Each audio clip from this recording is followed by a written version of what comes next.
आपल्या जुन्नर तालुक्यात नारायणगावमध्ये फार दुर्दैवी घटना घडली। फार गंभीर अपघात या परिसरात झाला आहे। पुणे नाशिक हायवेला इथं मुक्ताई ढाब्याच्या 100 मीटर अलीकडं हा जो गंभीर अपघात आपण पाहतोय की एका आयशर चालकाने मागून या कॅरीसारख्या गाडीला जी प्रवासी वाहतूक गाडी करते, खाजगी प्रवासी वाहतूक, या गाडीला मागून धडक देऊन ही पुढे एसटीला धडकली आणि हा इतका गंभीर अपघात झाला।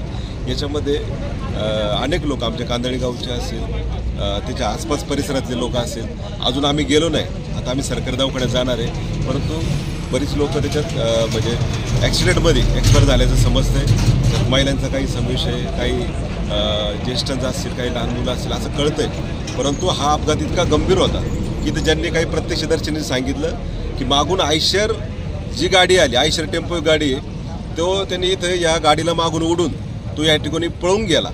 परंतु नारायणगाव पोलीस डिपार्टमेंटने त्या आयशरला शोधण्याचं काम केलेलं आहे, पुढं आयशरला पकडलेलं आहे। त्याच्यामुळं खरा अपघात या आयशरमुळं इथं घडला आहे आणि इतका गंभीर अपघात घडला। खरं तर पोलीस डिपार्टमेंट नक्कीच त्या माध्यमातून तपास करेल नेमकं काय काय झालं आहे, कारण आता आम्ही सगळे इथं या प्रत्यक्ष ठिकाणी आम्ही सगळेजण आलो आहे। निदान इथं जे कोण समजा पेशंट असेल किंवा इथं या अपघातामध्ये जे गंभीर जखमी झाले असेल यांना मदत करावी म्हणून आम्ही सगळे जण उपस्थित झालो। परंतु हा अपघात इतका गंभीर होता की असं कळतं की सरकारी दवाखान्यामध्ये सगळ्यांना घेऊन गेले। इथं सगळी जवळपासचीच लोक आहे, कारण आळेफाटा ते नारायणगाव अशी प्रवासी वाहतूक करणारी ही छोटीशी गाडी आहे आणि या गाडीचा आपण पाहतोय की इतका भयानक अवस्था या गाडीची पण झाली।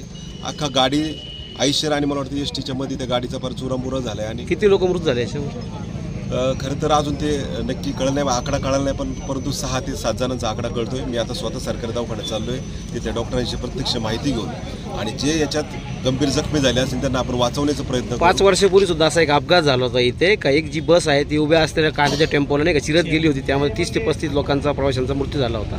ती पण घटना अशी गंभीर होती। सर इथं बऱ्याच वेळा वारंवार इथं बरेच अपघात झाले पुणे नाशिक हायवेला।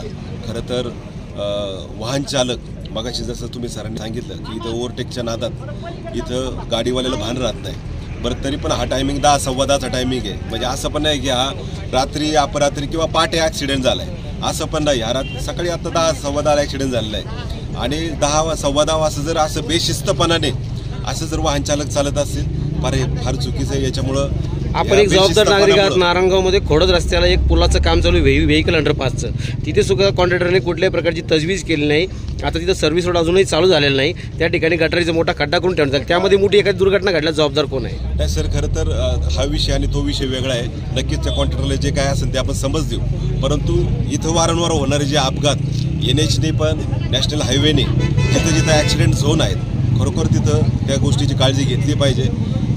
वारंवार एकाच ठिकाणी जर अपघात होत असेल, मला वाटतं इथं काही वर्षापूर्वी आमच्या कुटुंबातील एक कन्या पण गेली होती, एक महिलेचा पण अपघात झाले, अनेक ॲक्सिडेंट याच परिसरात झाले, बरोबर ना?